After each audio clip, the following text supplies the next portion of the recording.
Corona फैलाने के बाद चीन अपनी बर्बादी के दिन गिनने लगा है, लेकिन उसने खुद को बचाने की कोशिश अब भी नहीं छोड़ी है। अमेरिका और चीन के बीच सामरिक संबंध ही केवल नहीं, कारोबारी रिश्ते भी बिगड़ चुके हैं। स्थितियां ऐसी बन गई हैं कि पूरी दुनिया दो धड़ों में बंट गई है। एक तरफ अमेरिका और उसके सहयोगी, दूसरी तरफ चीन, रूस और उनके सहयोगी। हालात इतने बिगड़ गए हैं कि चीन और रूस ने साथ मिलकर अमेरिका पर आर्थिक चोट पहुंचाने का फैसला किया है। अब दोनों देश अपना कारोबार रूबल और युआन में करेंगे ताकि डॉलर को कमजोर किया जा सके। ये रिपोर्ट। अब तक आपने जल, जमीन और आसमान में जंग की बात सुनी होगी, लेकिन अब अमेरिका और चीन में करेंसी वॉर शुरू हो गई है।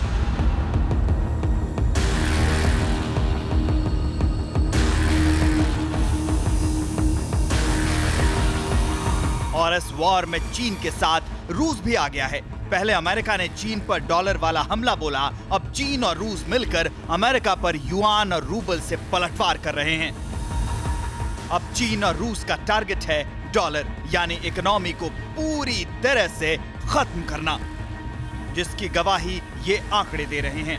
साल 2015 तक द्विपक्षीय कारोबार में डॉलर की हिस्सेदारी 90% तक होती थी, जो 2019 में घटकर 50% और 2020 में 45% पर आ गई। इसका मतलब साफ है, चीन और रूस मिलकर बाजार में डॉलर की मोनोपोली खत्म करना चाहते हैं। चीन जहां अमेरिका को हर तरह से नुकसान पहुंचाकर उसकी सुपर पावर की इमेज को तोड़ना चाहता है, रूस ड्रैगन के इस मिशन में उसका हौसला बढ़ा रहा है। इसी के तहत पिछले साल रूस के डॉलर में कारोबार को कम करने की रणनीति पर अमल करते हुए अपने विदेशी मुद्रा भंडार में चीन की करेंसी युआन की हिस्सेदारी बढ़ाकर 15% कर दी थी। डॉलर की वैल्यू को कम करने की रणनीति पर दोनों देश पिछले 6 साल से काम कर रहे हैं। रशिया और चाइना दोनों के बीच में हमने डील होते हुए देखी, जिसको हम बोलते हैं अलाउ डायरेक्ट एक्सेस, जिसके तहत करीबन 150 बिलियन युआन का ये स्वैप डील हुआ था, जो कहीं ना कहीं एक संकेत था कि डी डॉलराइजेशन हो रहा है। मतलब जहां इकोनॉमी डॉलर पे डिपेंडेंट थी, वहां से डॉलर में कमी आना चालू हुआ। ड्रैगन के इस एजेंडे में साल दर साल रूस की साझेदारी बढ़ती जा रही है। साल 2014 में रूस और चीन ने $24.5 बिलियन के लिए 3 साल की मुद्रा स्वैप डील पर हस्ताक्षर किए।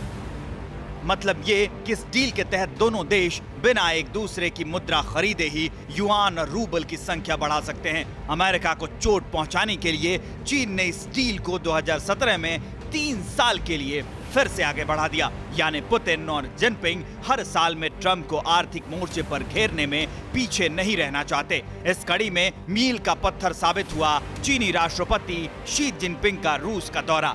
जून 2019 में शी जिनपिंग रूस के दौरे पर गए, जिसमें मॉस्को और बीजिंग ने राष्ट्रीय मुद्रा को डॉलर में बदलने के लिए समझौता किया।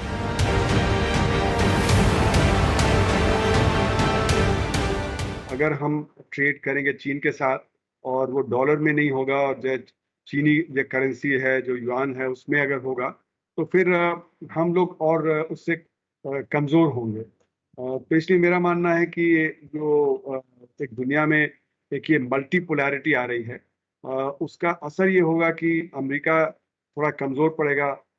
केवल रूस और चीन ही नहीं, बल्कि ईरान, तुर्की समेत कई देश डॉलर की वैल्यू को कम करके अमेरिका की पावर को खत्म करना चाहते हैं। इन देशों ने साल 2018 में आपसी सहमति बनाई कि अमेरिकी डॉलर के इस्तेमाल को कम किया जाए और अपनी लोकल करेंसी को आगे बढ़ाया जाए, ताकि अमेरिका का डॉलर वाला दबदबा खत्म हो सके और रूबल युआन का राज कायम हो सके। रूस चीन का करेंसी युद्ध सुपर पावर अमेरिका के सख्त फैसले के बाद शुरू हुआ है, जिसने रूस और चीन दोनों की आर्थिक नाकेबंदी तेज कर रखी है।